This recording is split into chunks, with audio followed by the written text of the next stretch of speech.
ప్రియమైనటువంటి వాళ్ళారా, మన ప్రభువును రక్షకుడైనటువంటి యేసుక్రీస్తు శుభనామంలో మీ అందరికీ నా హృదయపూర్వకమైన శుభములు తెలియజేస్తున్నాను. ఉదయకాల సమయంలో దేవుని వాక్యాన్ని ధ్యానం చేసుకుందాము. యెషయా గ్రంథము 41వ అధ్యాయము 10వ వచనం చదువుకుందాం. భయపడకము, నేను నీ దేవుడినై ఉన్నాను. దిగులు పడకము, నేను నిన్ను బలపరుతును. నీకు సహాయం చేయవాడను నేనే. నీతి అను నా దక్షిణ హస్తంతో నిన్ను ఆదుకొందును.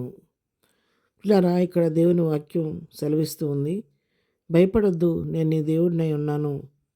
ఏ విషయంలో కూడా నువ్వు దిగులు పడొద్దు, నేను నిన్ను బలపరుస్తానని, నీకు సహాయం చేయవాడని నేనే, నీ కుడి చేతిని నేను పట్టుకొని నడిపిస్తూ ఆదుకుంటానని చెప్పని దేవుడు ఇక్కడ యాకోబుని ఎంతగానో ధైర్యపరుస్తూ ఉన్నాడు.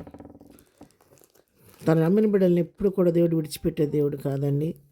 వారికి తోడుగా ఉండి, వారికి అన్ని పరిస్థితుల్లో ముందుగా ఉండి వారిని నడిపిస్తూ ఉంటాడు. ధైర్యం చెడినప్పుడు ధైర్యపరుస్తూ ఉంటాడు. పిరికితనంతో కుంగిపోతూ భయపడుతున్న సమయంలో నేనున్నానని చెప్పి అభయమిస్తూ ఉంటాడు. దిగులుతో చీకుతూ ఉన్నప్పుడు వారిని గాయాలు కట్టి వారిని ఆదరిస్తూ ఉంటాడు. కురిగిపోయినప్పుడు, బలహీనపడినప్పుడు బలపరుస్తూ ఉంటాడు. సహాయం కోసం ఎదురు చూస్తున్న సమయంలో ఆయన తన కుడిహస్తం చాపి వారికి సహాయం చేసి వారు ఉన్న పరిస్థితి నుంచి వారిని విడిపిస్తూ ఉంటాడు. ఆయన ఎప్పుడు కూడా మన చేతిని పట్టుకొని నడిపించే దేవుడు. సైన్యములకు అధిపతి యెహోవాగా మనకు ముందుగా నడుస్తూ, ఇదిగో త్రోవ దీన్ని నడువుడని చెప్పి ఆయన మనకు ముందుగా ఉండి మార్గదర్శిగా మనకు దారిని చూపించే దేవుడు. కాబట్టి ప్రియులారా, ఈ ఉదయకాల సమయంలో దేవుని వాక్యం మనందరికీ చెప్తున్నటువంటి ఒక శ్రేష్టమైన వాక్ ఏంటంటే, నేను మీతో కూడా ఉన్నాను. దేని పరిస్థితికి మీరు దిగులు పడొద్దు, భయపడొద్దు. సమస్తమున చేయుటకు శక్తి కలిగిన దేవుడను నేను మీతో కూడా ఉన్నానని చెప్పి ఉదయకాలం ప్రభువాక్యం మనతో మాట్లాడుతుంది, మనం ధైర్యపరుస్తుంది. యెహోషువ గ్రంథంలో 1వ అధ్యాయం 9వ వచనం మనం చదువుకున్నట్లయితే, నిబ్బరము కలిగి ధైర్యముగా నుండుము, దిగులు పడకము, జడియకము. నీవు నడుచు మార్గం అంతట్లో నీ దేవుడైన యెహోవా నీకు తోడై ఉండును అని ఇక్కడ యెహోషువని ప్రభు బలపరుస్తున్నట్టుగా చూస్తున్నాము. మోషే మృతి పొందిన తర్వాత మన నూను కుమారుడైన యెహోషువను అభిషేకించి పరిచయం జరిగించడానికి ఏర్పాటు చేసుకున్న సమయంలో మరి యెహోషువను ధైర్యపరుస్తూ ప్రభు మాట్లాడుతున్న మాటలు ఇవి. యెహోవా దేవుడు ఆయన ధైర్యపరుస్తున్నాడు. 5వ వచనం, నీ బ్రతుకు దినములన్నిటను ఏ మనుషుడు నీ ఎదుట నిలువలేకయుడను. నేను మోషేకు తోడై ఉన్నట్లు నీకును తోడై ఉందును. నిన్ను విడువను, నిన్ను ఎడబాయను. నిబ్బరము కలిగి ధైర్యముగా నుండుము. వారికిచ్చేదనని నేను వారి పితరులతో ప్రమాణం చేసిన ఈ దేశమును నిశ్చయముగా నీవు ఈ ప్రజల స్వాధీనము చేసేదవు. ఇక్కడ యెహోషువతో మాట్లాడుతున్నాడు. ఏవి కంగారు పడొద్దు, దిగులు పడొద్దు. మోషేకి ఏ విధంగా తోడుగా ఉన్నానో అదే విధంగా నీకు కూడా తోడుగా ఉంటాను. నువ్వు నిబ్బరం కలిగి ఉండు, నిబ్బరం కలిగి ధైర్యంగా ఉండు. నేను నీతో కూడా ఉన్నాను. అంతేకాదు, నేను వాగ్దానం చేసినటువంటి ఆ దేశంలోకి, పితరులతో ఈ ప్రమాణం చేసిన దేశంలోనికి నేను నీ ప్రజలను తీసుకొని వెళతాను. నేను ఎన్నడూ విడువను, నిన్ను ఎడబాయను అని చెప్పి ఎంతో మరి యెహోషువను ఇక్కడ యెహోవా దేవుడు ధైర్యపరుస్తున్నట్టుగా మనం చూస్తున్నాం. అవును ప్రియులారా, మన దేవుడు శక్తిమంతుడు, సమస్తను చేటకు శక్తి కలిగిన దేవుడు, ఆశ్చర్యకార్యాలు చేసే దేవుడు, అద్భుత కార్యాలు చేసే దేవుడు, బలహీన సమయంలో బలపరిచే దేవుడు. యెషయా గ్రంథం 45:29 వచనం మనం చదువుకుంటే, సమస్యలున్న వారికి బలమిచ్చేవాడు ఆయనే, శక్తిహీనులకు బలాభివృద్ధి కలుగు చేయవాడు ఆయనే అని దేవుని వాక్యం సెలవిస్తుంది. మన సమస్యలు ఉన్నప్పుడు మనకు బలమిచ్చేది మన ప్రభువే.